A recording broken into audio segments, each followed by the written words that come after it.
Welcome to your 1 minute Bible study. I want to talk to you today about hell, not the concept of it, not even the hermeneutics of it, but just the word.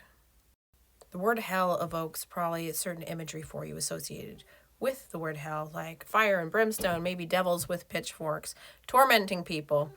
But in fact, the word hell is translated from 4 different words, none of which mean maybe what you think they mean. So let's go over them.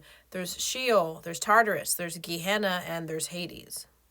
The first is Hades, is a Greek New Testament word that generally refers to the realm of the dead. The word Hades does not specifically reference to a place of torment and torture. The second word is Tartarus. It is a Greek word that comes from ancient Greek pagan mythology and is associated with a place of punishment for people that are wicked after they die. Next, we have the Greek word Gehenna. It is translated from the Hebrew word Gehinnom, or Valley of Hinnom. Originally, Gehinnom referred to a valley just outside Jerusalem where people would sacrifice their children to the satanic god Moloch. In later times, the Jewish people showed their disgust for such practices by turning the site into a garbage dump.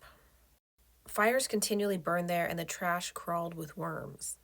So the Jews eventually borrowed that name to describe the place where unrepentant sinners go when they die. The final word we have is Sheol. It's a Hebrew word that quite simply means the grave.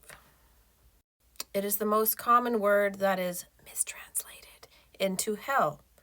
The translators could have just kept all these words in the Bible and not created a new one to describe something, but that's not how it worked out. Hell used to just mean a cavern, hole, to cover, to bury, like you used to hell your potatoes. You'd bury your potatoes to preserve them. But over time, it has been twisted to mean something else and to invoke a certain imagery that was popularized. When exploring the topic of hell, it is important to read all the texts in context and to understand what is a parable and what isn't. Perhaps we will look at the theology of hell another time, but I thought it was important that you understand that hell is not just the blanket term that it is presented to be. Checking out a more Hebrew-based Bible, like one of these, might help you understand the context of the different words better.